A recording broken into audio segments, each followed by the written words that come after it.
Hi, everyone. Hi, Jenny. Hi, Lori. Hello, everybody else. Yeah, hi, everybody. So, today we're here to talk about Leo season, the most incredible season of the year, don't you think? Oh my. Spoken like a true Leo. Anyway, we're here to talk about Leo season. And before we get into that, let's just say, um, Jenny of hiddenpathastrology.com, Laurie of lauriefarrington.com. You can find both of us on social media, wherever you can find us. All the links are below. Please like this video, leave us comments, messages, and follow us and share us with your friends. And with Mhm. all of that being said, what else do you want to talk about before we talk about Leo? No, you covered it. It's good to go. Hope people are enjoying their summers in the Northern Hemisphere. But Yes. that's all I will say. I Yes. think we should launch in. Yeah, I think we should too. So let's talk about Okay. Leo. Mhm. Leo is the sign that is ruled by the sun. Mm. And it comes at the time of year where here in the Northern Hemisphere, the sun is a predominant feature in the sky. Mhm. It is. It's Yeah. the fixed fire sign. So we are really talking about that middle chunk of time that is the total center of, again, summer in the Northern Hemisphere. So there is a very close correlation between Leo and the sun. So when you're thinking about Leo, you're thinking about how you radiate out your light. You're thinking about how, my favorite thing for Leo is the hearth fire. Mm. I always just think about a summer bonfire under one of those long days of summer, and all people are gathering around, having a good time and laughing and telling jokes and sharing stories, and everybody's really fully present to the moment of sharing a fire under the stars. That's kind of where I think if you're trying to understand Leo, that is a great image to have in your mind, and everything that it includes. Yeah, yeah, everything that it includes. It really is. It's a people are on vacation. When I think about Leo season, I just think everybody's at the beach, everybody's under the sun, or wish they were if they're not. Mhm. But it's a very powerful sign with that rulership of the sun. And it is very much, there's, as with all the signs, there's the more positive expression of Leo, and there's the more difficult expression of Leo. And you can certainly, the downside of Leo is, or I should say, the immature expression of Leo is the arrogance, the brash, look at me kind of energy that Leo can hold. But it makes sense when you think about the sun. We can't exactly ignore the sun on a hot August day, can we? So that's the more immature expression, is that kind of selfishness and arrogance. And the best side of Leo, from my perspective, is the generosity and the open-hearted Mm. of Leo. You think about the sun in that full heat of summer, the generosity of the warmth and light that it provides. Mm. Mhm. Yeah, I mean, for that reason, I think, yeah, bringing up the more shadow side, as you mentioned, like really, it comes from a basic misunderstanding. When you're operating out of arrogance or your ego, it comes from a basic misunderstanding that somehow you are separate Mm, and that you have to kind of work really hard to like shine your light out, and it leads to just this, yeah, inability to see beyond yourself, and that's what leads to the selfishness. mhm, Whereas when you think about the sun in the solar system and its relationship to Leo, it's what brings life, to the earth, right? It's the sun that shines down, and that is what allows photosynthesis, and for those things to happen. So it really is the core principle without which we would not have a solar system, mhm, solar sun system. So, so those are kind of the two ends of it. And you're right, like the generosity, I think of the not having to come from a place of ego, but shining to shine light for everyone else as well. I mean, it's not just a, self-serving situation. It really is that the boldness of saying, hey, I'm going to shine for other people. And that's why I like the hearth fire thing so much, because it's something that's there and it's central, but it's keeping everybody warm while the connections are happening between people. And that, I think, is the loveliness of it. Yeah. Yeah, one other thing I want to just throw out about Leo, it's something that's, unique to Leo and Cancer, is that Leo and Cancer are the only signs that are the two signs that are ruled by the luminaries. Mhm. And they don't share rulership with any other sign. All of the other signs are, share rulership of a planet. And Leo is the only sign that the sun rules. Cancer is the only sign that the moon rules. So that kind of sets them apart in a certain way. Do you have any Mm. other thoughts about that? Yeah, I do actually. I'm glad you brought that up because as the whole like ancient scheme of astrology, it starts with the sun and the moon together and their rulership over Leo and Cancer. And then you move one sign out on either side, which brings you to Gemini on the one side and Virgo on the other side. And both of those are ruled by the next closest planet, Yeah. Mercury. And that scheme continues. The next two out are both ruled by Venus. So we're looking at Taurus and Libra. The next two are ruled by Mars, Scorpio, and Aries. And then, it keeps going like that. You have Jupiter next, ruling Sagittarius and Pisces. And then the final two are ruled by Saturn, which are the furthest away from the sun. And so are therefore the two signs that are furthest away from the sun shining in all its glory in the summer. So that's how the original scheme kind of happened. And it was all based in the Northern Hemisphere. So of course, for those of you in the Southern Hemisphere, there's a different conversation, but it is just kind of flipping it on its head. I'll just add to that, like just the idea that just because it's the middle of winter doesn't mean you're not thinking about the sun. If you're living in the Southern Hemisphere, in fact, it kind of sets up this reversal of, gosh, looking forward to seeing the sun again, so there's a way to interpret that in both accounts. But anyway, those are my kind of two adds to what you brought up. So Yeah, thank you. I'm glad that you brought up the whole system of Yeah. how that works. And really, I grew up, and I think you started out also really working with the modern rulerships, which are Mhm. different. And, when I really got it, how that works, it's like, oh, the ancient rulerships are so powerful and they Mhm. work so well in that little scheme. But yeah, Leo's the only sign that's ruled by the sun. It's a warm, generous sign. Yeah. Yeah, and I just want to say one other thing that you're reminding me of too, of what's cool about thinking about just the two luminaries of the sun and the moon and ruling Leo and Cancer, is those are the only two kind of bodies that we talk about, the solar body or celestial bodies where they like the sun is how you shine out, and that's what it does. It's that primary external energy, and then the moon represents that primal internal energy. Mm. And every other planet rules over a yin and a yang sign. So every other planet has two faces, whereas the sun and the moon just kind of occupy that space of the one. And those are really the two primal forces in the universe, the external and the internal.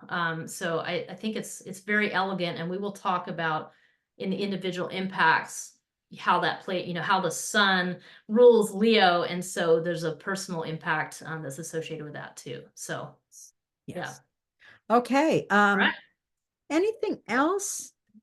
Or do Oh, we want to? volumes, but let's Yeah. Yeah. Well, we probably could. So let's just open up the chart yeah. itself of the moment that the sun enters Leo. And here we have, I put sunflowers all over it because in Leo season, I just want to be surrounded by sunflowers personally.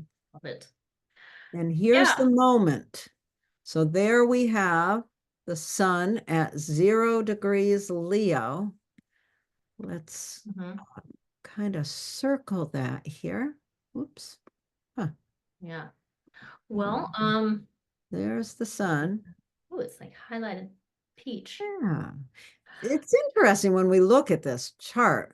You cannot help but notice that opposition to Pluto, can you? As No. soon as the sun enters Leo, it encounters that opposition to Pluto right away. Yeah. Yeah, so I think what's taken from the top here, what you'll notice is the sun has entered Leo and Venus and Mercury have already beaten it to the punch. Mhm. So Venus and Mercury already in Leo. Nothing else is going to enter Leo during this season, except that Mercury is going to turn retrograde in Virgo and then return back to Leo. So that's the only ingress into the sign. In other words, we start the season out, boom, the sun moves into Leo, and bam, it runs right into Pluto right away into the opposition. And that brings a real depth right out of the gate, like a real need to kind of look at the deeper levels of things, which is not really preferred when you get into Leo season. You just want to jump in and be like, yay! And instead the sun jumps in and is like, whoa, whoa, what is the fuel that I'm trying to burn here? I Yeah. like your little arrow.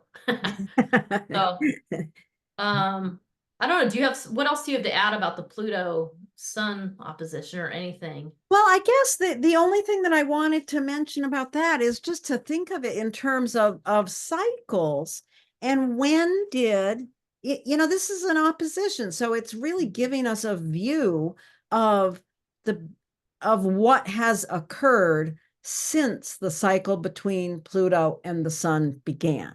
So the sun conjuncted Pluto on January 20th. So, that may or may not mean anything to you. At that time, when the sun conjuncted Pluto was when Pluto was actually right at 2950 something Capricorn. Hmm. And so if you think about that as a cycle, if you have planets somewhere in these little degrees, the very last of Capricorn, the first of Aquarius, this could be very significant to think about this. What began for you around, late January, January 20th? What began then? Some very powerful cycle of, some cycle of empowerment began that now you should be able to really have a clear view of how far you've come with that cycle. I think that's something that would be good to pay attention to. Yeah, and it adds this, this subtle keynote of, although we're in Leo season at this moment, there's a subtle keynote of seriousness. There's a Capricorn subtext that shows up, and that's one of the ways it shows up by saying, hey, back in January, the sun started that cycle Pluto. And that is such a late 2959. That is barely holding on to Capricorn, which really makes a statement about something you had to take responsibility for, or some accountability piece that has showed up for you in some way. And that it really kind of slides that subtle keynote in here. Yeah. Yeah. Yeah, So, so that's the thing that I think about with that. And the mhm. sun's really not making any other exact aspects. It's very, very, very close to a trine aspect. Wait, let me see. What was it? Oh, to Neptune, except that Neptune is still in Pisces. So it's very close, but it's not, Yeah. that. And yeah, if you want to know more about that, listen to our second full moon in Capricorn video, because That's right. the full moon in Capricorn is the day before July 21st, before this ingress into Leo. And so we talk a lot about that trine and sextile to the moon in that video that happened the day before. Mhm. And that's also the second kind of little Capricorn keynote of like, hey, there's this kind of like subtle seriousness behind the kind of buoyancy and exuberance that Leo represents. There's this serious note that is kind of setting the stage here. So, Mhm. yeah. Um, Okay. okay. What's the other thing the sun does a little later in this season Oh, is it yeah. does square Uranus. That's not till we get to almost the end of the season, but I think that sets up another little keynote, which helps us summarize the season here, which is just the kind of jolt Mhm. that Uranus keeps delivering, because there's several planets, Venus and Mercury all contact Uranus here, as well as the sun. So this is just like a wake up. This is a jolt. This is the changing fabric all around us, and how we're having to wake up to that in different ways and different stories in our individual lives. There's this, it's a square. So there's a little bit of this conflict of, I don't know, I think of it like an earthquake. And if any of you have ever been in an earthquake and had to kind of run out of a building, it's kind of like you pick up your foot and the ground moves underneath your foot. And so when you step back down, you're not quite where you thought you were. So you're kind of like, whoa, like that's, it brings this feeling. Yeah. And so I think knowing that going into the season is helpful. And because we're in Leo season, I think that's signifying some kind of shakeup around your inability to deal with the change. Like you want to hold on to it being a different way, but it just isn't. So there's a message here around having to kind of dig into your ego a little bit and be like, why am I so attached to things being a certain way? Like, and trying to unlock some of that rigidity that the fixed fire sign of Leo can bring. And understanding that, yeah, you can't, when there's an earthquake, you can't control it. You think of earthquakes, I think of lightning strikes for some reason. But the same thing. It's like something happens and it changes your perspective. And that's always the energy of Uranus, is that you put your fingers in a light socket and everything changes in a moment. You see something, you can't unsee it. And not necessarily always in a negative way. The negativity really often is a component of the fact that you don't want to let go and let things move. So there's a lot of there's a lot through this Leo season that may really hold that kind of shake up energy. And with Mercury's retrograde during this time, Mercury is going to be squaring Uranus 3 times. Not all 3 times during the Leo season, but 3 times within its retrograde, or before, during, and after its retrograde. Yeah.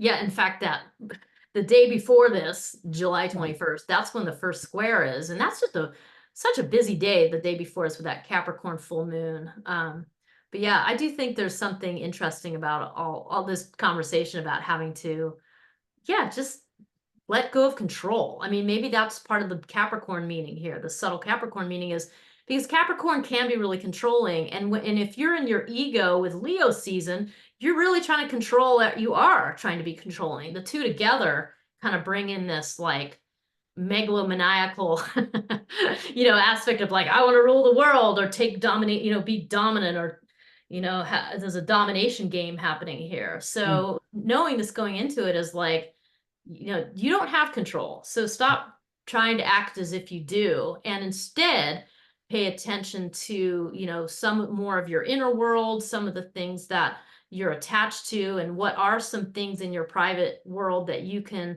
dislodge over attachments that ultimately are making you miserable because you're trying to control things. Like, I think that's the subtle message here, is like, and with the Mercury retrograde in there too, I think it brings that home a bit as well. And I think there's such a need to focus on the generosity of through all of this.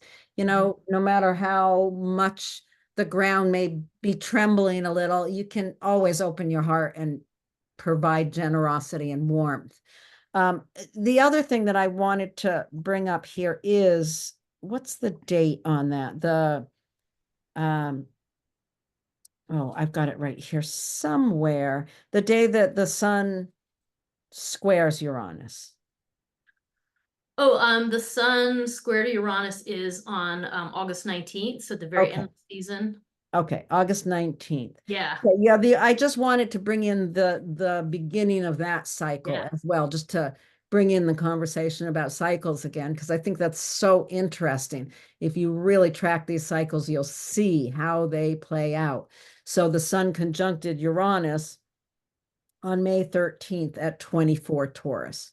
So that began a process. There was some wake-up call in your life where, especially, if you've got anything near 24 Taurus, there was some sort of wake up around mid-May that now there's a requirement to take some action to push that story forward. I think that's something to pay attention to as well.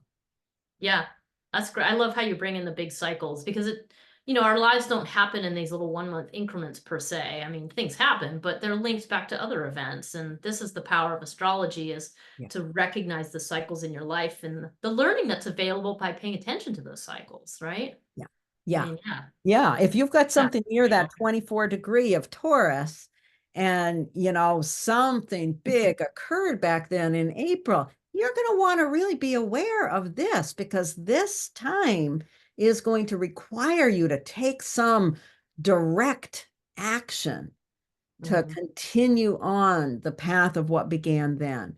I think those things are so important. And, speaking of those cycles, unless you don't want me to go there immediately, Jenny, what I wanted to look at here again is the fact that Jupiter squares Saturn this month, which is also a very important little piece. Yeah. No, this is good because we're talking about the kind of overall Right. flavor. So You know? here we've got Yeah. Jupiter and we've got actually, let me make all these other lines go away so I don't Yeah. confuse everybody. But here we've got Jupiter, here we've got Saturn, and they are, do you have the date of that conjunction right there?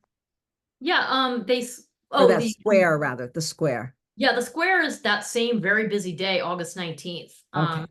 Okay. But I'm glad you brought this in because this is a bigger cycle. This isn't just the sun on its yearly track, right? This is bigger. Right, So right. yeah. Yeah, the sun, when we're looking at the sun and talking about the cycle of the sun and Pluto and the sun and Uranus, those cycles are year-long cycles because it takes the sun a year to go all the way around the ecliptic. When we're looking at Jupiter and Saturn in this square aspect that happens here, this is because Jupiter is the quickest of the two planets. Jupiter is a 12-year cycle. So we're looking back, if we want to think about cycles, when Jupiter conjuncted Saturn was in December 21st, 2020. Mm. So that was the beginning of a really important cycle. That was at 0 degrees Aquarius. Is that right? So it That's was right. right at Yeah. the same degree of Pluto that Yeah. Pluto is now. Huh. Yeah. And there's so much, Yes. we're not the kind of astrologers that go on about all the mundane events happening in the world. But it does represent like a seed state at 0 Aquarius that is now being reactivated by Pluto. So something that was seeded around the solstice in 2020, the winter or December solstice, now we have Pluto there. The only thing I will say is that if you want to learn more, but it's just AI. I mean, there's so much going on with AI. So just these are bigger cultural things that you can look at. And also it is super important to look at your own life, for activations of your own planets to see how these bigger cycles intervene in your life. Yeah. But it's, there's a lot, and there's a lot of other things you can attribute it to, but that's just the most obvious one. Yeah. And other astrologers are talking about that if you have any curiosity. But interesting, huh? I mean, Yeah. just to have that same degree, 0 Aquarius, to be lit up again. It really is. It really is interesting. I mean, that cycle that began then, that would have been a cycle of, yeah, expanding that wildness of Aquarius. Yeah. Certainly would relate to the beginning of, that wake up to what AI was really capable of, or how it was really being kind of brought into the cultural conversation. And now the first quarter square of any cycle is about taking action for its continued development. Yeah. And so what's so fascinating, is so now we're going to have this square between Saturn and Jupiter. Now we're in mutable signs. So that's very different than fixed air Aquarius, the cycle started in. Now we're in this mutability, which is requiring us all to learn different things. And my two top topics, I might say, would be we are learning about empathy and compassion on the emotional side of Pisces, and Mhm. we're learning about how to change our mindset, how to change the way we talk, the way we communicate with other people, and also the way we listen and take in information. Those are all things that we need to look at this crossroads. And there's a whole bunch of other topics, but those are my quick, Mm. off the top of my head, topics of the face-off between Interesting. Gemini and Pisces. The So face off. The face off. Dun dun dun. Yeah. Okay, you Right. know, we could continue on with that conversation, but I think we've said plenty. Yeah, we've got the gist. And then we'll just do a quick kind of week by week breakdown. So this all Okay, makes a little more sense. let me make Hopefully this it makes a little more gray. sense to everybody. Yeah, on a week by week kind of breakdown. Okay, so here we have the calendar, and you know, you can certainly take a screenshot of that if you want. It gives you everything that you need to know about this Leo season. Nice. Thanks, And Lori, for making these. oh yeah, it's fun. Okay, so first of all, one thing that doesn't show here, because all that we have drawn out here is the Leo season itself, but it was this day before that we had the full moon, right? Yeah, that Capricorn full moon, like Right. setting up that, the full illumination of Capricorn topics, integrity, responsibility. It's serious, the need to go within and understand your internal state. I like so that really kind of, it's just this moment of illumination before we go into Leo season. Yeah, so we had that full moon, and then on the 22nd, the sun enters Leo, and we all want to celebrate. And then on the 23rd, the sun opposes Pluto. Right. So Yeah. we can celebrate, but we also have to be really paying attention. Yeah, it does really this internal need, like right when you want to be fully external, it's like, hold on, you got to look at Pluto. And interestingly, go looking at something deep, the origin of your actions, your motivations. And then Mercury entering Virgo at the end of that week, just kind of, that's very practical. Mercury loves to be in Virgo. So Mercury's probably pretty happy to be arriving in Virgo and getting out all that heat and bluster of Leo and just getting into this practical piece, which I think is echoed by the Sun sextile Mars as well, actually. Just, Yeah. getting things done. Yeah, yeah, that sun sextile Mars, that's always a nice little aspect. It's not a big deal, but it definitely gives you good energy to get things done. And, you know, Mercury's entering Virgo. It's moving kind of slow at this point. It's preparing for its retrograde. I'm not sure when it goes into its shadow. I don't really follow that all that much, I guess. But It went in on just July 16th. For those of you who okay. are curious, July 16th at 21 degrees of Leo, we have Okay. the Mercury entering shadow. But Okay. that's only for the real geeks who are listening to this. Right, right.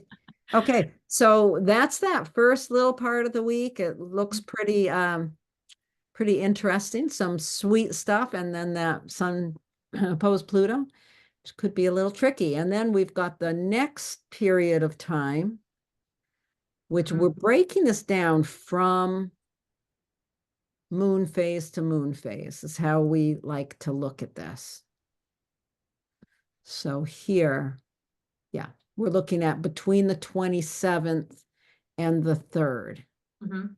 Yeah, so this week, first of all, this is the last quarter square, so we're starting to close down that month-long cycle. So you're thinking about, what to kind of release. What did you learn during the kind of the intensity of the week before that you need to release? And it's really just the moon making aspects for those few days. I mean, there's a lot of blanks in that calendar, so you have time to digest. You have time to go, whoa, what just happened? Until you get to the Venus square Uranus on August 2nd. That's one of our first kind of jolts, like, whoa, like something unexpected that you didn't see coming, some change in a relationship or some change to do with finances. Again, look at your own chart for what this lands on, if anything, and think about what are some of those topics that might come up from that. But anyway, it's a little a wake up, a jolt, right in that deep, dark balsamic moon phase. So there's something else you need to kind of ascertain or understand about behind the scenes, during that balsamic moon week or little section of time, I should say. Yeah, it's really a very quiet week except for that. Yeah, and that's great. It's all you can handle that. I mean, it's enough. It is definitely enough. It is definitely Yeah. enough. The first week holds that sun opposed Pluto, and then the second week holds that Venus square Uranus. And then after that, yeah, we are in the darkest part of the moon. And then the new moon, it comes in at 12 degrees of Leo. Mm-hmm. Yeah. Yeah, it's funny with the okay, so then we have a new moon, as you just said. And so you're thinking about like, what seeds do I need to plant? What Leo seeds do I need to plant so that I can kind of radiate out? What is my inner radiance that I need to shine out here? Because, you've got Venus now also entering very practical Virgo. Remember, Virgo is a yin sign. So that kind of adds to this funny little, even though we're in Leo, there's a little bit of an internal look that has to happen because on the 5th, Mercury is going to station retrograde, also in Virgo. So we're kind of in this place where it's like, sure, you need to plant a new seed, but there's a real need to kind of look at the internal stuff here. This isn't just I get to shine out and not think about what's happening on, the deeper layers of my own self. There's a need for that. At the same time, there's a kind of little funny juxtapositions here. You get a sun sextiling Jupiter. That is very outward. I mean, that's, Jupiter's in Gemini and sun's in Leo. So wow, like that's just like a, there's a whole, that kind of is a contradiction. So Nice. I read this Right in as, time for my birthday. I know, love it. You do get a little birthday present there, Lori. Yeah. So I just think there's something here about like, yeah, there's something for you internally, and then it's going to be visible on the surface, like whatever process you're dealing with or thinking about or working on, it's going to show up through that sun sextile Jupiter in an external way. Yeah. Yeah. And right after Mercury stations retrograde, it conjuncts Venus, doesn't it? Right there as well on the 7th. Yeah. And what do you think about those two together? Do you have any keywords or it's like, Mercury conjuncting Venus, it's interesting that it's retrograde. So it sort of just speaks to me of revisiting a conversation about love or money, just on a really yeah. simple level. There's something that needs to be picked up on that, needs to be revisited, some conversation or contemplation. Yes. Yeah, it's funny. This is actually the second conjunction. There was one other one, right at 0 Cancer. I think it was June 17th. And I'm bringing it up because now they're revisiting again, and now Mercury's retrograde. And so there's something that, that was a connection back there in Cancer that was more about water signs and nourishments and emotional nourishment. And now you have this conjunction in But Virgo. yeah. And this is something, and it's something about, Huh. if you put the two together, it's like how you talk and then your sense of aesthetics. So it's a great time to put beautiful words together, to be eloquent and speak to something. I feel like something Virgo here, like the humility of love, like approaching your, loved one with humbleness or something like that. Or honey, Really. let's clean the house. Yeah. Yeah. Exactly. Oh, Make it yeah. shine beautifully is kind of what this one is. I have all kinds of ideas when you say that. Someone Yeah, who loves me can come help me clean the house. yeah. So, I I like like that that. little. We don't talk a whole lot about those little conjunctions, but I like that one. So Yeah, I do okay, too. It's really, you're putting with it being in Virgo, it's really putting practicality into play with your relationships or money, whatever Venus is representing there for you. So that's a good one. But again, it's a pretty quiet week. mm, yeah, Mercury retrograde. So then we're in the middle of that. And then we come into the next um, the next section of the month, we'll call it that, the next section of the month. And that starts at the first quarter moon. So, on the tiny little cycle, we'd be thinking about planting a seed at 12 degrees Leo on the 4th. And then here on the 12th, there's some action you need to take around it.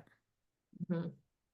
Right. Yeah. And I always think I am pretty familiar with the Scorpio Leo square situation, and there is a need to externalize your energy somehow. So for me, I'm always like, yeah, it's a really good day to go mountain biking and take some risks and rip some trails. Mm, But there's a lot of different ways you could use that. That's just the way I like to think about it.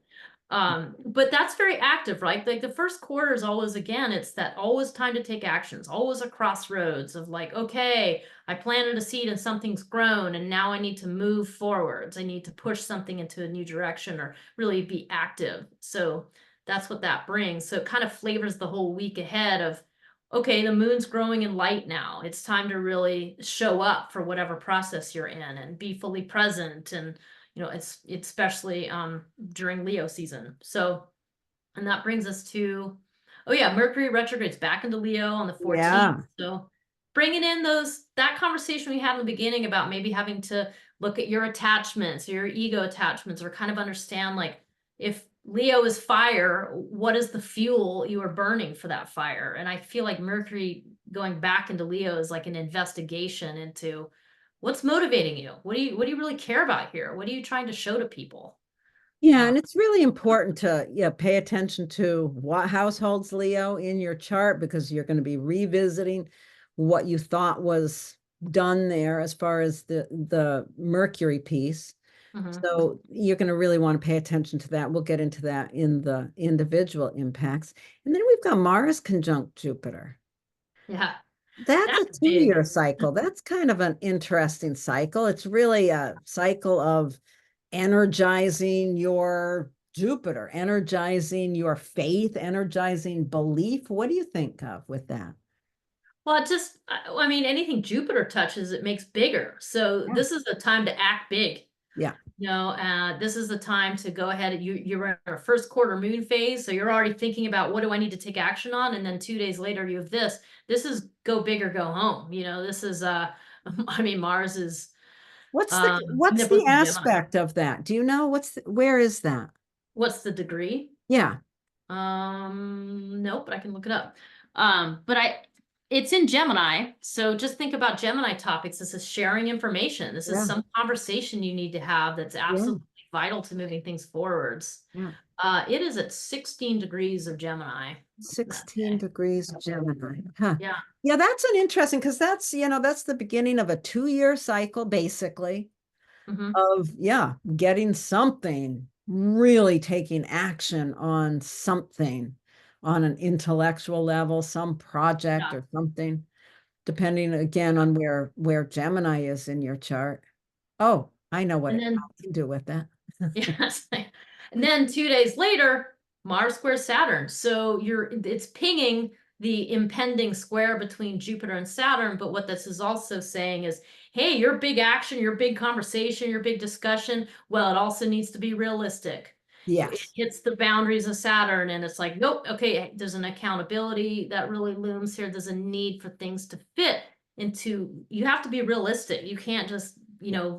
have this big fantasy. It's just going to fizzle. So so in some ways that's a hard aspect because you're like, oh God, I got to face reality. But on the other hand, that's what's actually going to get done. That's Right. actually what can Yeah. move into something that is actually built, Yeah.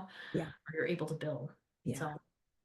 Yeah, so then before we get to the full moon, we've got Mercury squaring Uranus and the Sun conjunct Mercury. Let's just touch on that real quick because it's a quick, easy one. The Sun conjunct Mercury, that's just telling us that we're at the midpoint of the Mercury retrograde.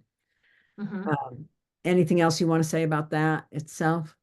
Well, I think it's really interesting how, I mean, that's the inferior conjunction when Mercury's between us and the sun, but I think it's really interesting it's happening the same day as the square, because this is the Hmm. middle square, of the three squares that Mercury has with Uranus. So there's something baked in here to that Hmm. new conjunction, inferior conjunction. It's very much you've got to kind of tangle with the big changes that are afoot. There's so many ways we can interpret that. That might be, one thing I think a lot about is climate change and the shifts that can occur from that and how that impacts your individual life. Depending where you're living and whatever. Could be a lot of other things, but that's just the one that popped in my head. Yeah. So it's interesting. It's the same day, Yeah. but Yeah. it's like you can't separate the two. It's very, very much part of the cycle, this change that's afoot. Yeah. Yeah. And then we go on to the 19th. Hmm. Wow. Look at everything that's going on that day. It's funny, we've had this pattern. I noticed this. We've had this Yeah. pattern of a very busy day at the end of each season where a whole bunch happens. And we Yep. have it again. We've had it at least 2 months before this, and this will be the third time at least that this is Yep. happening. Yeah. We've got that full moon at 27 Aquarius. Mhm. Yeah. And then you just have Venus doing all the things that Mars just did. Venus moves more quickly, so it happens on the same day where it actually is opposing Saturn and squaring Jupiter. We don't have a conjunction. But that's also pinging that same thing between the two that's happening the same day. I mean, and Venus is kind of bringing it onto a personal level because Venus is a personal planet, referring to your personal relationships, possibly your finances, the way you value yourself, your self-esteem is part of Venus and your value system. So there's some way that that's coming into play in a more social setting, a more obvious outward way. Like this might be the way society is impacting you, Mhm. you know? So if you're using money as an example, that could be a day that something happens on the stock market that's totally out of your control, but it impacts you because you happen to buy shares in something rather. Um, Again, just an example. There's a lot of ways that could play out, but Yeah, these are all pretty significant. That Jupiter square Saturn, which we talked about, mhm. as connected. We talked about that as connected with December 21st, 2020, when they conjuncted.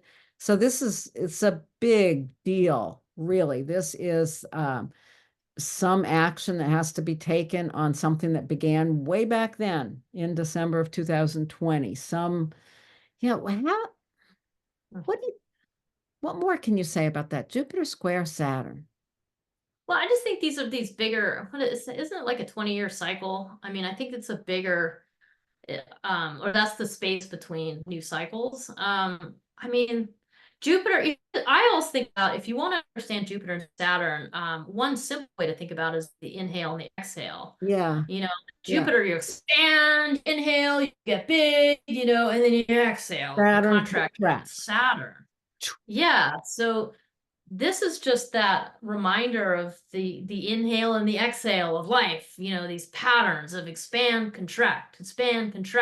And at the square, it's like some kind of action needs to be taken, and you have to deal with both. You can't just fully expand and you can't just fully contract. You have to say, wow, these are two sides of the same cycle. So I need to figure out on a personal level, you're thinking about how to respect both of those, the need to expand and the need to contract. And I think so, yeah. I like how you talked about that. And as you were talking about it, I'm thinking, well, anyone who has Jupiter square Saturn in their chart can understand that. I have that pretty tight in my chart, that Jupiter square Saturn. And Oh, there yeah. is always that yeah, Yes. expanding, contracting. Just when you expand, you have the need to contract. And there is that sense. Yeah. And It's by definition, interesting. you've got a yin and a yang sign, right? And so Yeah. here we've got Jupiter in the yang, Gemini, the outward. I need a conversation. I'm going to grow big through connecting and sharing ideas with And people. And Saturn says, slow down. yeah, yeah. Saturn's like, get heavy, deal with your Right, feelings, right, take right. responsibility for your feelings. You can't just expand like that. Yeah, yeah. Yeah. It's actually a very frustrating. It can be very frustrating because there is that sense of, yeah, you want to get serious about things, and all of a sudden things are just expansive and big. You want to be expansive and big, and things go tight. So it's that sense. It's Mm. such an interesting day. And then that same day, you've got that Sun square Uranus. So you had what? Venus square Uranus up here, you have Mercury square Uranus, and now Sun square Uranus. And it's just a continuation of that story of Yeah. wake up, look at what's happening around you. There's That's like the keynote. a That's lot why of anxiety in that. yeah. Yeah. Yeah, and that's kind of why we picked that as the keynote, one of the keynotes of this whole season, because it really kind of brings in that need to, things are moving and shaking, and your job is to work with it, is to try, release the need for control, release the need for your ego to be held in a certain way, go with the flow more, which is a difficult thing to do. But that's what's kind of being asked of us with that. It's a And big day. yeah, It's a that's a really yeah. big day. And it is funny how that's been happening every month for a while now. These real intense days where everything happens all in one day. Yeah, and I think the other thing I will just add to that is because we talk about these intense days, but when what really happens is you have these things happen in your life, and then you have to figure out how to integrate the new stuff into your life. And that's why you need all these fallow periods between, because that's really the work of the fallow periods of like when you can rest. Integrating it, yeah. Yeah, and just be like, oh, I've changed, but how does that ripple into my work and my friendships and my relationships and so on and so forth. So And I like that you brought that up because it's so important. With clients, I notice this tendency to, like, when does this transit end? Well, it may end at this time, but that's really just the beginning of when you start assimilating it. yeah. These big things that happen, they happen and then we assimilate them. Yeah. And I think it's really important to just be aware of that. Yeah. That's great. Okay. Okay. And then the season comes to a close and we all get to work when the sun enters. Oh, I always find this shift from Leo to Virgo to be so interesting. Kids go back to school toward the end of August, and everybody all of a sudden wants to buckle down, go inside, make a pot of soup, and read a book or study something new. So, as Leo season comes to an end, if you're ready to start studying astrology, contact us. Because this is the end of this season is when, I don't know about your practice, Jenny, but my practice always picks up at the end of August. Yeah. I mean, it definitely, I'll put it this way, it definitely slows down in the summer. Oh, And yeah, then- yeah. yeah. Well, So, people are not, they're not looking internally as much, especially during Leo season. They're, yeah. out on the beach under the sun, and Yeah. then at the end, they want to get serious about things. So there's all of that. Now, are we ready to go on to Yeah, the individual? belabored different kinds of points. Oh, So, we have, haven't we? Okay, hold on a second, though. Okay, we're going to get right on to the individual impacts. Let's see, where are we? Here we are. All right. okay. Alrighty, so we just had a nice lengthy conversation about this whole season, and now we're going to talk about you, Aries rising folks. So Aries rising, you're already walking in the room with some fire showing up on your sleeve. I mean, whether or not you have any other planets in fire, we don't know, but you certainly have the rising sign. So that really speaks to a self-directed person coming in the room and, getting on it. Now, this Leo season is shining a light onto your fifth house, really bringing your fifth house into play for this whole season. The fifth house is, the place of playfulness. It's the place where you give of yourself. You pour yourself into those really fun, creative things you like to do. Maybe you like to do art. Maybe you like to write. This is a great time to pour yourself into those creative pursuits. This is what's really being lit up. It's also a place where you need to be willing to take some risks, and so during this Leo season, think about maybe that in particular, because to me, with this need to kind of look at the internal stuff a little bit, like what's making your Leo run, like maybe looking at the motivation for your creativity, there is a need to really do that. And so maybe that's where the risk is that you need to take here in the fifth house of like, I don't know, taking a risk and kind of delving a little deeper into what is the source of your motivation. What do you want to radiate out? Maybe you need to look at how you need to be more present with your children, let's say. Or maybe you need to go ahead and let yourself drop into your creative side more often, more regularly during this Leo season. Yeah. The other thing I really want to point out is that no matter what your sun sign is, which whoever you are, think about it. What is your sun sign? and get it, kind of in your head that that sun that you have is in charge of this fifth house because the sun rules Leo.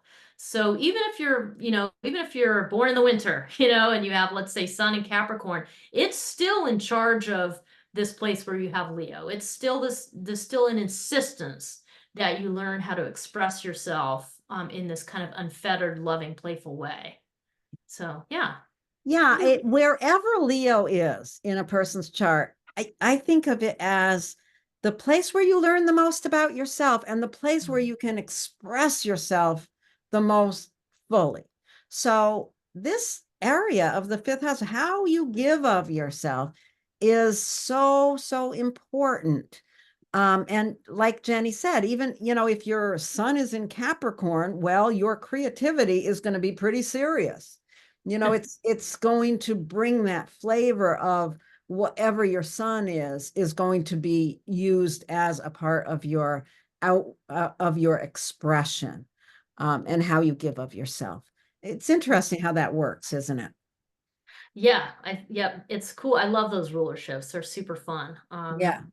Yeah, Lot, so look for where your sun is and how does that energy shine through your creativity. And that's what you really want to enliven during yeah. this period of time. There's going to be some bumps along the way with all of that, the squares to Uranus that we talked about earlier. There may be some ways, I look at this and I think, you might hit some walls that how you want to express yourself might cost more money than what you want to spend.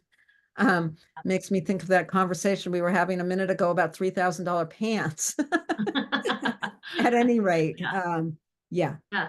Oh, I like that you brought, yeah, because it is, just what you just said, those bumpiness, and another little bumpiness may have been about your community recently in the last couple of years. So those just as sort of cues about what this Leo season might be about. There's definitely some challenges around your self-worth that you've had to wake up to / money. And there's definitely some shifts in your community that are kind of showing you something during this Leo season. So be open to what you need to learn from those places so that you can really radiate out into this beautiful place of creativity, because the fifth house is awesome. It's Yeah, an it extension really of is. self-expression. So Yeah. yeah. Yeah. So whatever, just keep in mind the generosity of your giving of yourself. That's the thing to really focus on. Okay, I think we're ready to move on, folks, with Taurus rising. If you've got Taurus rising, you're a pretty steady, stable person. You come across with that stability of Taurus. Leo season brings the light, warmth, and generosity of this season, shows up in your fourth house, which is really the area of home, family, kind of the core of your life. You can think of that fourth house as holding all of your ancestral line. It could, it can be the house you live on, the land your house is on, whatever. It's a very, very deep area of your connection to home, family, ancestry, etc. And that's an area where you just naturally radiate. With Leo in that fourth house, wherever Leo is in a person's chart is an area where I feel like you learn so much about yourself through your expression in that area. Regardless, you want to think about where the sun is in your natal chart and think about how the expression of that sun, the sign your sun is in, how that is expressed in your home, family, ancestry, that area. Nice. Yeah. Yeah. I'll bat it off to you here, Jenny. Okay. The handoff. The other thing that, because of everything we talked about before we got to these individual impacts, there may have been there's some jolts and bumpy roads a little bit in this Leo season. And just a note about where those are coming from. I mean, one is there's been some kind of big shift in your fundamental identity that you've had to deal with, something that you've had to wake up to, some way that there's something you didn't expect, that really is impacting either your life direction that you're going in, or something about your identity and your kind of general personality. There's a shift there. There's also been some pretty big changes to do with your career. So those of you with Taurus rising, like there's no question that there's some really big, I would just say fundamental kind of identity shifts overall that you've had to confront. And during this Leo season, you really kind of have an opportunity to, it's a challenge, but an opportunity to kind of figure out how to integrate those changes into the core of your being that the fourth house represents. So there's something I keep thinking about. Oh gosh, in yoga, you kind of burn off things through heat. You're raising heat in the body. There's something about having to burn off things that are it's time to let go of, to kind of burn those things off so that you can, it's almost like the purification of fire. I think about being in this fourth house. There's some kind of way that you've had to release some things, and it's not easy. This is not an easy process. So Yeah, I think somehow what is coming up for me is just this shift and change that's been occurring in around your identity. And, maybe this is a period of time where you're really, possibly for the first time, really authentically showing yourself to your family mm, and showing these changes that you've been figuring out yourself. And now you're presenting yourself in a new way. And that's a powerful situation. It could be yeah. something along those lines. Think about how those things, where the bumps are around your identity and how they impact how you are expressing yourself in your home with your family.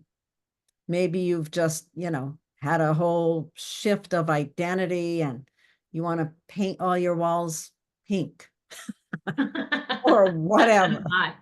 There's some way you want to express a new you in your home, I think. Hmm. There's something there. That's Yeah. okay. Something warm. Okay. Ah. Yeah, maybe not pink, maybe gold. Okay. Moving right along, folks with Gemini rising. So those of you with Gemini rising, here we are, Leo season. You have Leo in your third house. So the third house, if I had to choose one keyword, I would say it's your voice. Mm. That kind of summarizes a lot of different things because the third house is the house of communication. It's the house of siblings. It's the house of neighbors. It's the house of your immediate environment where, if you, let's say you get up and you ride your bicycle and you go to the corner store and you buy something in the store and you chat with the clerk and then you go back home and you make your cup of coffee. Everything I just said are third house things, local, commonplace, navigating your environment. And for those of you at Gemini rising, having Leo here means that this is a very important part for you. Like the way that you express yourself is hugely important. Mm. It's probably not the easiest because Leo is the place in your chart that your sun, whichever of the 12 signs your sun is in, your sun is in charge of your voice. And the sun is always a place where we kind of have to learn a lot about ourselves and clear stuff out of the way so we can just let it shine. So if you have some challenges around expressing your voice in certain situations, this comes as no surprise, especially because you're a Gemini rising person. Communication is so important for you. And that there's a big shout out statement about this. And every Leo season, this topic kind of comes up again. So there's something about this very kind of extroverted part, this place where really show up, that Leo season highlights. So yeah, I don't know. What do you want to add, Laurie? Well, I love looking at this and thinking about just this Leo season comes during a time when you've been really encountering major changes in your life around your worldview, how you understand the bigger vision of the world outside yourself. Mm, And you've been going through a lot of really deep, maybe unconscious or subconscious changes within yourself. And it's like these two big changes are really providing this really amazing opportunity or insistence on you speaking about those changes. I think there's really a need for you to really bring your own warmth and generosity through your voice and speak to the people in your environment. You know, you can think of that third house also. Siblings are part of that, and neighbors, and yeah, neighborhood. Maybe you need to go to that grocery store and tell people all your opinions. I don't know. Kindly, warmly. Finally, with that Gemini rising. But yeah, there's a way in which there's so much warmth that can come through your voice right now. There are definitely some tricky places to navigate as you're really understanding these internal changes within your mind and the external shift of your worldview.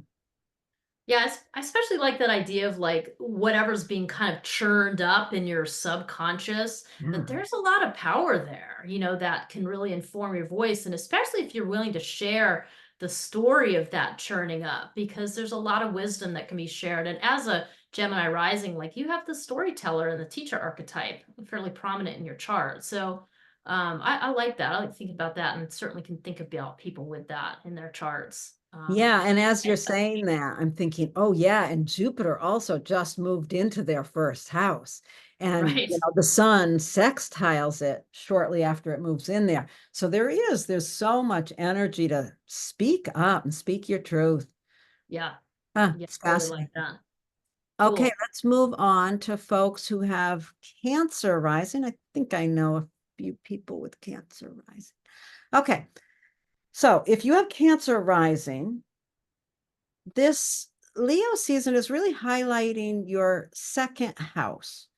The second house is really the area where we think of things like your self-worth, your money, your resources, how you really value yourself and how you view your own values. So that's where it's interesting. How can you be generous with your resources, with your own valuing of yourself? Is this a matter of being generous to yourself? That's what I want to know. What do you think, Jenny? Oh, you're asking me. Well, it plays out all kinds of ways. I mean, Yeah, everybody who has Cancer rising is going to have a little bit different of a story. If you're a person who struggles to value yourself, to struggle to see your own worth, and not really sure how you show up as a person who's resourced, and I don't necessarily mean money, that's one way, but it's just yeah, your yeah, own, your own worth here, like what you have to offer people, the resources you have to offer. yeah. So, I just, yeah.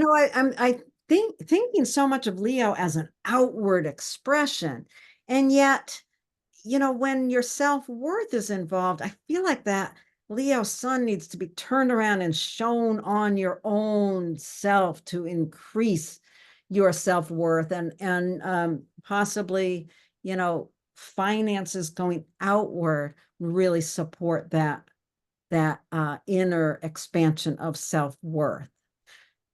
I don't know if I've gone down a little rabbit hole thinking about that, but it's interesting to think of that. No matter where your sun is, wherever the sun is in your own chart, it is in charge of this second house. Your sun is in charge of your self-worth and of your money and resources.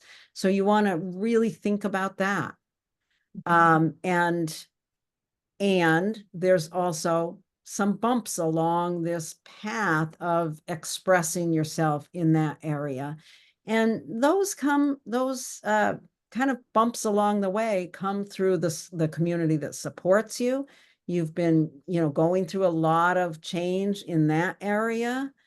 And you've been going through a lot of change also in how you navigate other people's values and resources. And both of those are playing into this warmth and expression through your resources and self-worth. Hmm. Yeah, I think for, anyone with Cancer rising, like this Leo season, as every Leo season, but this one in particular with those kind of, bumpy aspects from the outer planets happening. I mean, this really is about just, being able to see what your, really, I guess the key word would be resources. This is all about resources. Whether you're talking about who you are as a resource to other people, the light that you can shine out, whether you're talking about your ability to receive resources from socially from your community, or whether you're talking about being able to work with other people's resources and set appropriate boundaries so they don't mess you up, so that you can have some balance. So in any case, there's a lot about resources in here, and I think that the biggest resource, especially as a Cancer rising, that you have is your ability to be connected to your own truth and your own emotional reality. So the key here is to be connected, just as you said in the beginning, Lori, the shining the light inwards.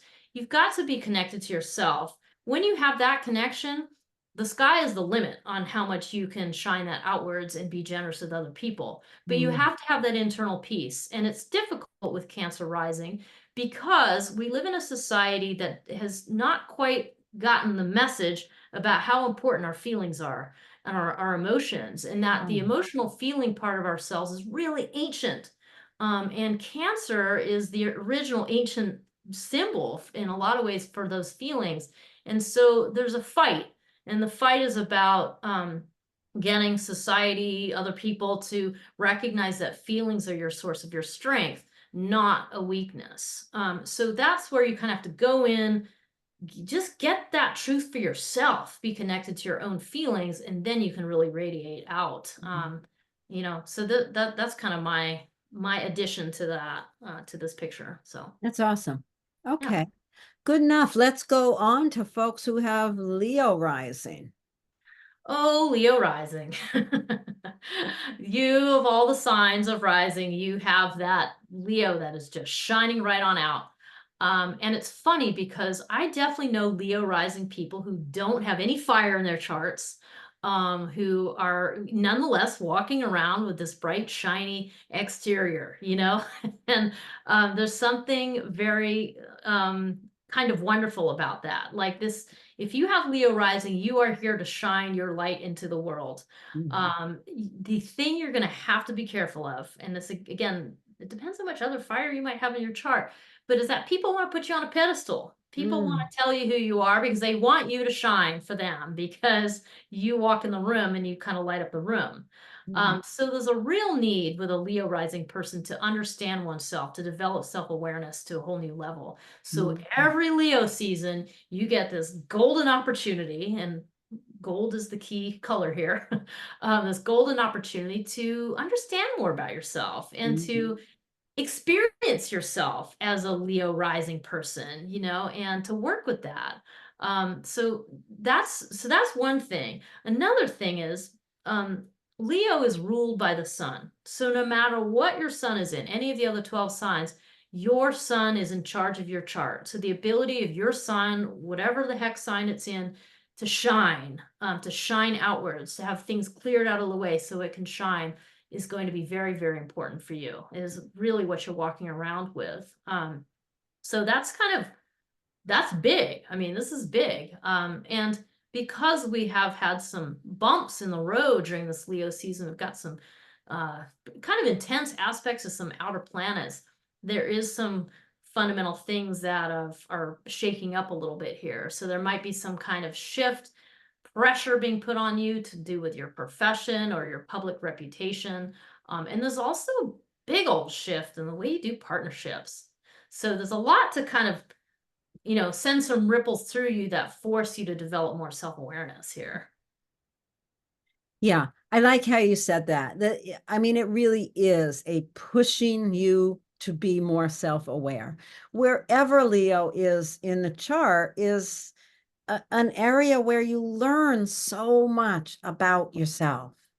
And with Leo in the first house, you learn so much about yourself just by being yourself. You learn from your personality. Your personality is a huge teacher to you.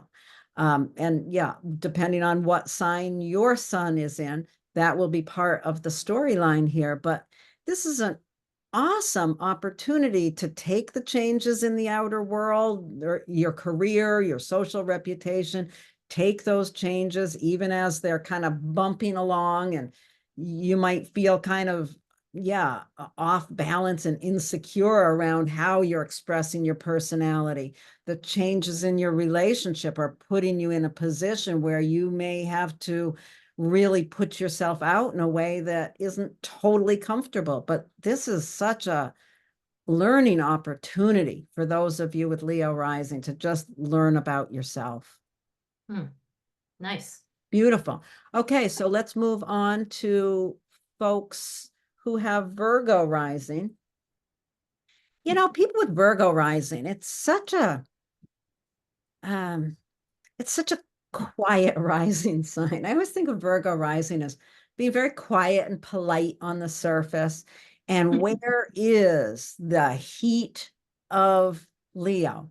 It's hidden away in the 12th house.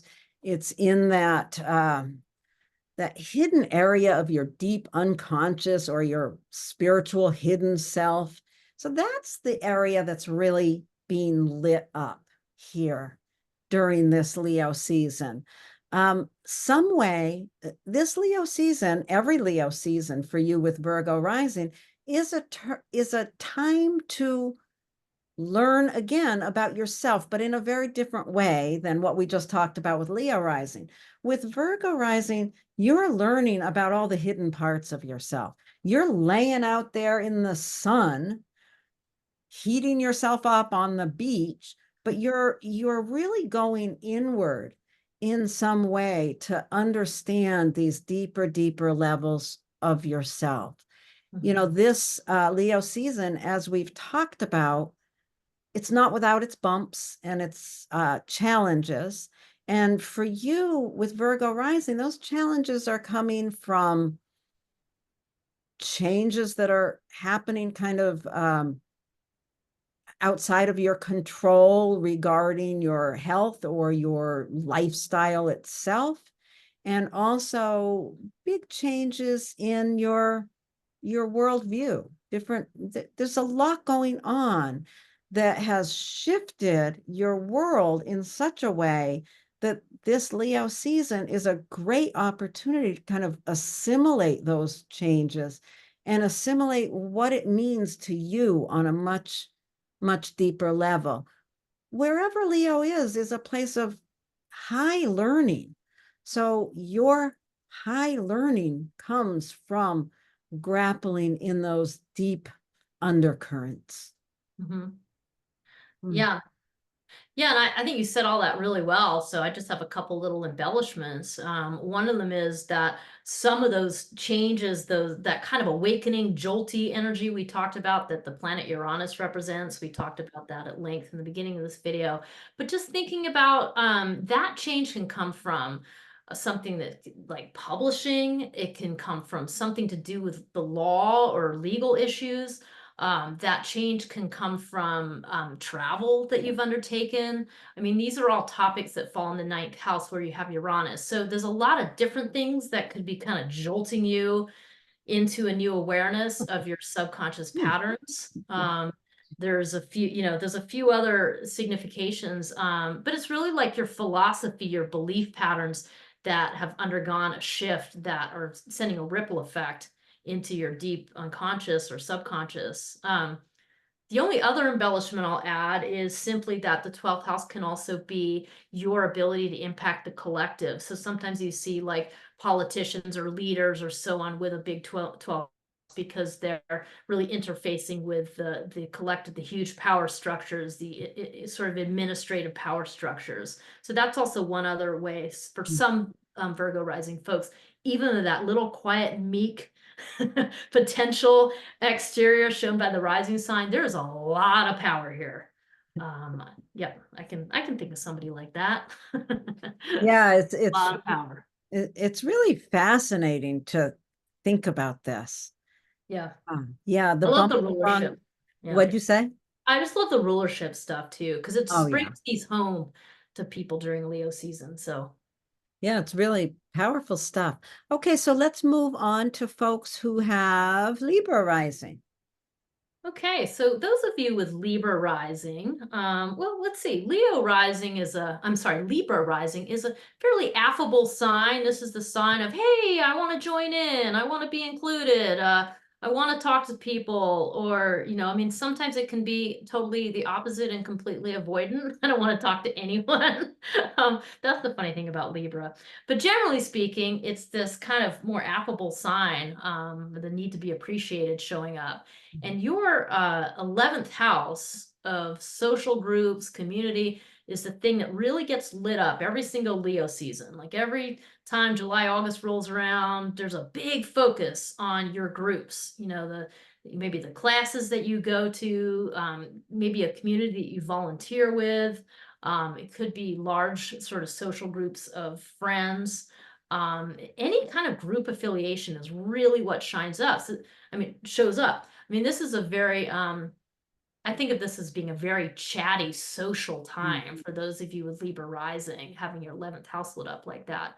Now, what's interesting is no matter what sign that your sun is in, it rules or is in charge of this 11th house for you. So you could have a sun sign that's any of the 12 signs, but nonetheless, this idea of groups and community is going to be very important for you as a Libra rising person. It's something very, this is just a place you get to shine. During this particular Leo season, we do have some kind of bumps and jolts in the road that are, kind of shaking things down. And for those of you with Libra rising, these jolts and bumps are going to come from a couple places. One is other people's baggage, other people's emotional stuff that they don't know how to handle, or other people's attitudes about money. Those things have kind of come at you potentially, that have perhaps thrown you off. Another place of big change is your creative place, like your ability to give generously, your ability to pour yourself into creative pursuits. That's another place that has undergone a lot of change. So both of those two kind of jolts and bumps, they might be unpleasant, but they're also helping you understand what you need to do to shine and to embrace community. That your sun really needs to shine through being involved in these groups. It's a very important place for you. So something big shifting here. Yeah, something about your resources in general. But what do you think, Laurie? Well, I was just thinking about, where the bumps are coming from, that area of other people's values, or, where, there's a lot of, you may be challenged to show up as bright and shiny in the community as you'd like to, because you're working on these boundaries that you have to set. That may be part of the difficulty when we hit those bumps along during this Leo season. The other one, you brought up the creativity, but it also could be coming from your children.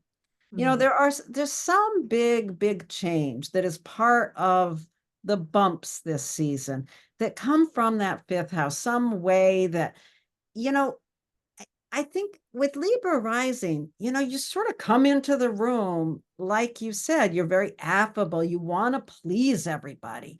And you really want to please everybody in groups where everybody can, really, that 11th house, those groups are to support you. That 11th house is where you receive from others.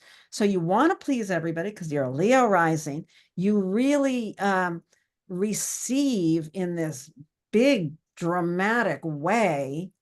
And yet there's some change in how you give of yourself that's kind of shaking it up a little bit and creating boundaries. There's something going on in that you really need to pay attention to as you show up and bring whatever sign your sun is in, and bring that to the community and learn from what you receive as you shine out. Yeah. I can't help as you talk, and I have a couple friends in mind. I'm like, oh, okay, like just thinking about that. Yeah, I Yeah, definitely have somebody very clearly in mind with this one. And it's a tricky one. I mean, they all are. When we're yeah. actually living in the middle of it, it's fascinating. Okay, let's move on. to folks who have Scorpio rising.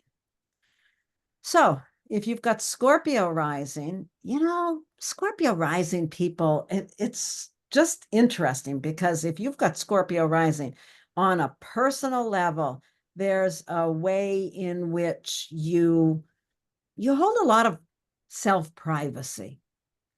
There's a deep emotional sense of who you are, and you kind of want to hold that close and private in a lot of ways. And yet when it comes to your social reputation, who you are out in the world, in your career, that's where you are able to just shine your most authentic self. And that's what's really highlighted this Leo season is your social reputation and or your career vocation, could be one or the other or both. But that's where you really shine. No matter where your sun is in your natal chart, this house kind of looks to the sun, to your natal sun, for how it's going to express that warmth. Okay. So, this is, it's a very social out in the world time for you. And yet, like we talked about in the early part of the video, there are some bumps along the way. And those bumps for you are really apt to be coming from relationships, your more intimate relationships, maybe business partnerships, maybe personal spouses, or, those kind of intimate partnerships. There's big changes have been happening there that are impacting how you're able to or willing to show up with this bright, shiny Leo expression. And then the other place where there's deep, powerful undercurrents is from your home and family. So, navigating relationship and home and family is a necessary part of this season to enable you to really show up with the warmth and generosity in your social reputation. Mm-hmm. Yeah, this one overall seems to me about, these three houses we've mentioned here are sort of identity houses, like where you come from, who you're with, what do you do for work, those kind of basic party questions you get, but I mean, in a nutshell, it's really, yes, it's identity, but it's really about how you relate to the world, how you relate to everything you just said, people in your profession, people you're partners with, your family life. And how do all of those relationships ultimately, affect you? And how do you get to incorporate that into the way you show up in the most public way, here with the Leo in the 10th house? So yeah, it's just a helpful thing to kind of think of a keyword. And make no mistake, wherever the sun is in charge of, wherever Leo is in a chart, it's always going to be a place where you've had to have trials and tribulations. You've had to kind of contend with your sense of self. And, maybe you've had to deal with your ego at different times, or maybe you've had to deal with just, lack of self-awareness, and so over time you just grow in self-awareness. And for you, this has been, the professional place has probably been pretty challenging on one level or another. There's been things you've had to work with. So this season is just another kind of way of you getting to see this in a new light. It might not be very comfortable at times, but it really is for your overall understanding of who you are as a core self, which I think is pretty cool. Awesome. Yeah. Okay, let's go on to folks who have Sagittarius rising. Okay, so those of you with Sagittarius rising, here we have another situation where you've got a fire sign as your ascendant. I mean, Sagittarius is one of the 3 fire signs, which kind of means right out of the gate that Leo season every year is going to light up some part of your self-expression, some part of the way that you express your core identity. And in this case, it falls in your 9th house, which is really where you have experiences in life that build up your kind of perspective and worldview, and then you express that worldview. You have a philosophy that you kind of carry around in the world. So that's what Leo season is lighting up, is that area of in a nutshell, your personal philosophy. But the 9th house again, I mentioned experiences. So these are experiences that you have in life, travel experiences, educational experiences, teachers that you meet with. Maybe you've been impacted by religion, or maybe you've had some kind of legal tangles and things like that. Those are all going to be issues that come up in the ninth house that contribute to your overall life perspective. So during this Leo season, that's what's being lit up, the culmination of those things in your life. Um, the really neat thing about where Leo is in your chart is that your sun, no matter what sign your sun is in, it is in charge of this area of your life, so it can be any of those other 12 signs, but no matter what, your sun and your kind of fundamental self is associated with this ability to have a worldview, this need to have a worldview and express it. That is all going to be part of who you are as a Sagittarius rising person. It's kind of an underscore of that desire to express your opinion, your philosophy, and share it with the world. Yeah. So anyway, Laurie, what do you have to add to that Leo Well, picture? I love thinking about this one. You think about Sagittarius, and people with strong Sagittarius have such big opinions quite often. And then you've got Leo in the ninth house. So how do you express yourself with that worldview, with those opinions? It's really a beautiful statement there. But like we've talked about with all of these, and at the early part of the video, there are definitely some challenges over the course of this Leo season. You've been through a lot of big changes. If you've got Sagittarius rising, there's a fundamental change in how you use your voice that's been bubbling up and changing over the past year, really. And that change of how you use your voice is changing how you express your worldview. And then at the same time, there's been really a lot of shifts and changes also happening around your lifestyle, how you do your day-to-day world. And that as well is showing up with some challenges around the full expression of this season. But, really, bottom line, if you've got Sagittarius rising, your warmth and your generosity is just so beautifully expressed through your worldview, through travel, through teaching, through education. All those areas are a place where you really learn about yourself and have a lot to offer. Yeah, I would think that Leo season every year for you is a place that really ignites your desire to learn. And Yeah. certainly, whatever the bumps and jolts are that Laurie mentioned, around communication or routines or that kind of thing, they're really helping kind of whet your appetite for learning something new. And in this case, for it's a new way of being aware of your own philosophies and your own opinion and your own ability to think critically. So it's really just a and also I just think you have a natural orientation to learn. Sagittarius rising is a mutable sign. So there's a real desire to continue to grow and learn. And so even though there might be challenge, if you can kind of adopt that learning attitude, it's just going to benefit you. So Yeah. And yeah. others. Yeah, Yes. oh yeah, and others. Okay, so let's move on to folks who have Capricorn rising. So if you've got Capricorn rising, you're a very serious person. And here, this Leo season, although, we talk about Leo as fun and warmth and expression, and yet this Leo season shows up in a very serious house for you. It shows up in your 8th house. This is an area that really goes into deep places of how you navigate yourself in the face of other people's issues, other people's stuff. And, how we navigate other people's deep issues is pretty often the necessity to set boundaries and understand how boundaries work in our own life.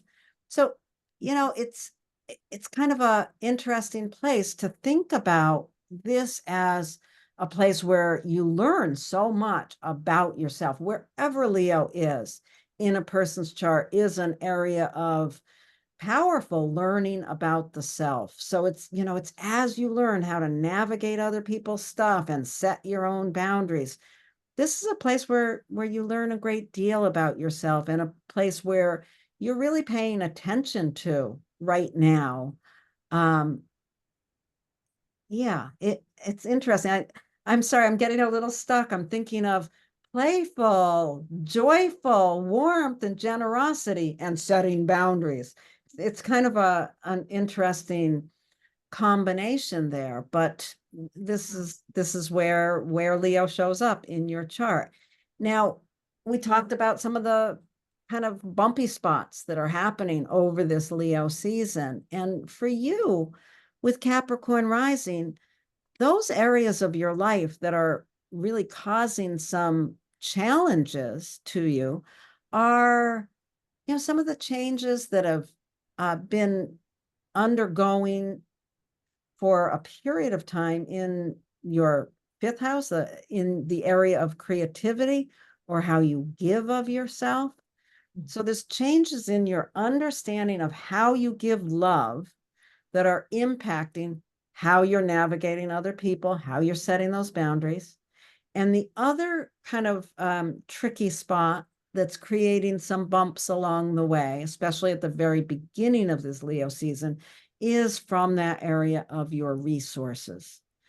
Could have something to do with, so that brings in, this season is highlighting your values, your navigation of other people's stuff.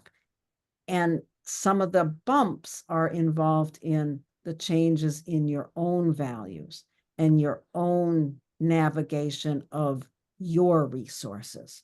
So it's interesting how that plays out. What are you going to add, Jennie?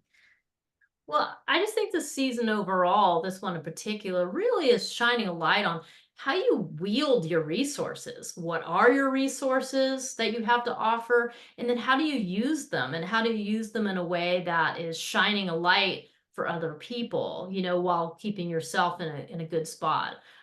There's a lot of learning for anybody with Capricorn rising about other people's issues. If you are someone who's like, yep, I have struggled with other people's different stuff throughout my life. Well, that's because you just have Leo in this place. You're shining this very bright light into a place where people tend to maybe want to have secrets or want to hide out or don't know how to have boundaries yet, or that sort of thing. And so and that's for your learning, because it's your eighth house. So that's part of how you're learning about your identity, is through those challenges and through those struggles with others. But overall, yeah, that's my kind of little key phrase, is like, what are your resources and how do you wield them? Because that's what it's bringing up. And I would wager you have significant resources available, to really, for yourself, to support others. You've got something to do. You've got some gravitas every time you walk into the room. So you really have, this is like your toolbox you're carrying into the room every time. And then you open up that toolbox and you got all these things to do and to help people with. Yeah, So your ability to navigate other people, that's a powerful thing. yeah. To have that ability to be able to shine that kind of light in that eighth house. It's really quite powerful. Okay, let's move on to Aquarius rising. Okay, so those of you with Aquarius rising, you have Leo season shining a big old light in your seventh house of partnerships. This is the case every Leo season. There's a sort of a shining of your ability to interact with others, usually on a pretty, I mean, it could be an intimate level, but it's on a level where you're in a one-on-one connection, some sort of equal one-on-one connection that you're working with. So that's what Leo season always shines a light on. And what's so interesting is that you walk around the world as a Aquarius rising person. I would wager that Aquarius is the quirkiest of the signs, is the innovator, the inventor, and you walk around with this kind of very different vibe about the way you do everything. And yet you have this warm, personal, sort of self-oriented place that you occupy with other people. Like, you really have the ability to potentially shine a light on anyone that you're in a one-on-one connection with. So that's very warm and it's wonderful for the other person, unless you're not doing it very well. So unless you have some big challenges around that. But anyway, in essence, that's what Leo season is bringing up.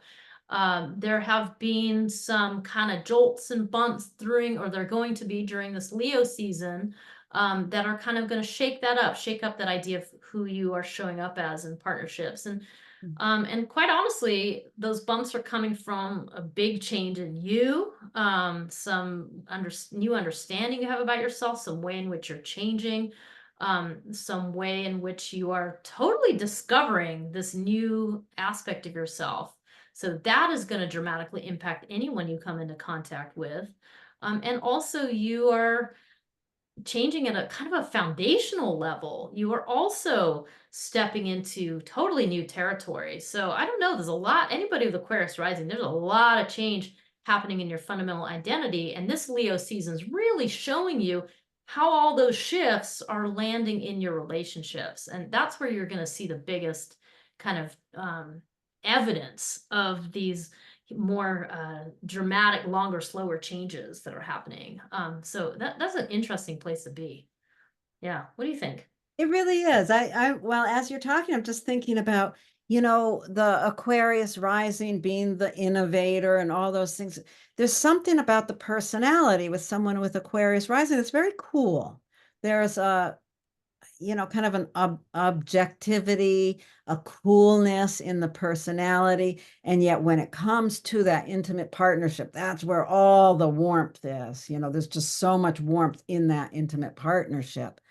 It's just so interesting. If you have Aquarius rising, you learn so much about yourself by engaging in intimate relationships, regardless of where the sun is in your own chart. It is in charge of your seventh house and your relationships. So yeah, there's some way in which some of the bumps along the road are, really from these two very fundamental places. There's something internally in you that is just in the early stages of massive change. And then these changes that have been going on for quite a while now in your home, your family. There's maybe something, in the family that's disrupting things in your relationship. But you'll get through those bumps and shine that light and really enjoy this Leo season in partnership. Whether you're single or not, you're still in partnership with people, right? Yeah. I mean, the seventh house is our closest people to us. Mm-hmm. Yeah, that's an Nice. interesting one. Okay, let's move to folks who have Pisces rising. And let's see here. Everything looks crooked. I think the lady and the lion got a little crooked on this slide. At any rate, if you have Pisces rising, Leo season is showing up, really shining its light, bringing its warmth and generosity into the sixth house of your day-to-day routines. It's funny thinking about the sixth house because it really holds things like all the ways that you care for yourself on the routine day to day. It's how you take care of your health, how you manage pets you have, all the things that make up your day to day. And, one way to think of that is just it's your lifestyle. So there's a way in which if you have Pisces rising, your day to day life, your lifestyle is you learn so much about yourself from that area. Wherever the sun is in your personal chart really has dominion over this area of your life. So you're learning a lot. There's a lot of attention on that right now during this season. And as we talked about in the first part of the video, there are some significant little stumbling blocks or challenges along the way of this season. And they really are coming from several different places. They're coming from the fact that for quite a period of time, you've been encountering a lot of changes in how you use your voice, how you communicate, your mental processes. There's some big changes that have been going on there that are kind of interfering with some of the warmth of this season. And then the other place is a very deep, slow moving process of powerful understanding, changing understanding of your own unconscious thinking. So those are the two areas that are kind of colliding to make this a richer season, because you have to do some real work. You have to really navigate where it is that shining a light on your routines has to be in communication with your voice and the deep changes within your unconscious. Nice. Yeah, this one, I don't know, this one's interesting. I guess I was thinking overall, again, Pisces is a mutable sign that you have on the rising there. So that right away sort of orients you as a person who, you can be adaptable, you can be flexible and adaptable. And learning is very important to you as a Pisces rising person. And where the sun is, or where the sun rules, and where the sun is during this Leo season, it really is shining a light onto your ability to commit to routines, to work with health stuff. I mean, those are all the things that are kind of popping up. The sixth house can also be your work routine, so sometimes this also can have an impact on your working life. But it's always a place of some challenge. I mean, whatever sun sign you're born under, there's always lessons there. There's always things that you have to work with, and in order to become who your sun sign suggests. There's a lot of work through a lifetime that comes about. And so there's just so much here about having to just, deal with those routines and deal with the work stuff that's going to come through here, and potentially, suggest some challenges and pitfalls and difficulties throughout life. So I think it's just helpful to know that. But anyway, overall, I think that this is a really great learning opportunity. There's a lot of shifts that have been happening for you. The way you speak about things is also in play. So yeah, I think Laurie pretty much covered everything else I would want to add. But yeah, that's it. So okay. Yeah, enjoy Leo season. It's beautiful. The sun is shining. Okay. So let's stop that and let's say goodbye to everyone. Thank you all. If Thanks for watching. for anyone who's still with us, thank you. And we'll be back again. Bye. Bye.